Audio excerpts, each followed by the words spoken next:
लिखा यदि कोई पाप करे तो हम सबके लिए एक प्रायश्चित है और वो है यीशु मसीह। फिर उसी के आगे अगर हम पढ़ते हैं तो कहता है कि जो परमेश्वर से जन्मा है वो पाप कर ही नहीं सकता, क्योंकि परमेश्वर का बीज यानी वचन उसमें बना रहता है।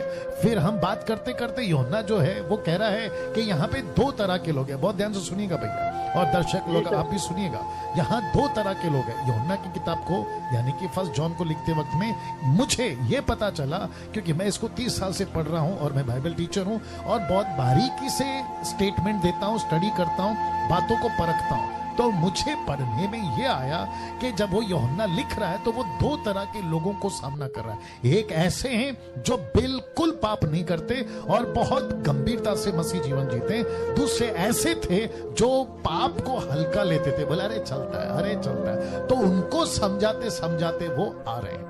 फिर वापस ये भी कहूंगा कि किसी एक वचन को लेकर किसी प्रकार का डॉक्ट्रिन या सिद्धांत नहीं बनता है। आसपास आगे पीछे टोटल बाइबल को अगर हम देखेंगे, यीशु सख्त है पाप को लेकर, पवित्र आत्मा सख्त है पाप को लेकर, पतरस सख्त है पाप को लेकर, पौलुस सख्त है पाप को लेकर, और यहां तक भी लिखा है कि पाप करने वाला परमेश्वर के राज्य में जा ही नहीं सकता है। तब ये बात आकर खड़ी हो जाती है जो आपने अभी कोट किया, पहला यूहन्ना 5:16-17 कि पाप ऐसा भी है जिसकी सजा मौत नहीं है। तो ये कौन सा है? तो फिर हमको पहुंचना पड़ेगा मत्ती, मरकुस, लूका, जहां पे यीशु कहते हैं कि अगर पवित्र आत्मा के विरोध में पाप करोगे तो क्षमा नहीं है। अब इसको कनेक्ट करना पड़ेगा।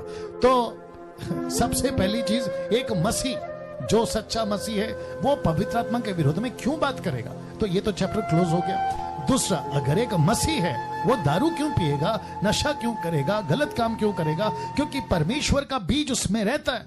अगर वो कर रहा है, बहुत ध्यान से सुनना, अगर वो कर रहा है लेकिन वो पवित्र आत्मा की निंदा नहीं कर रहा है तो वो पाप करके भी परमेश्वर की निंदा कर रहा है। फिर क्या करोगे?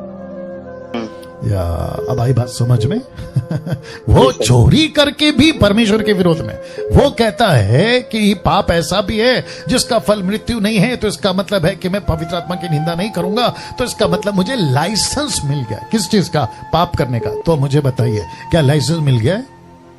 एडिसन जी, बहुत बड़े बड़े पास्टर तक ये बात को लेकर बैठते हैं कि देखो ऐसा है कि कुछ पाप ऐसा है जो कर सकते हैं। एडिसन साहब, लेवल है पाप, ए लेवल पाप, सेकंड लेवल पाप, थर्ड लेवल, हम ये कर सकते हैं, ये नहीं कर सकते, ऐसा कुछ है कि कोई कैटेगरी है? को कहना चाहता हूं, इस वचन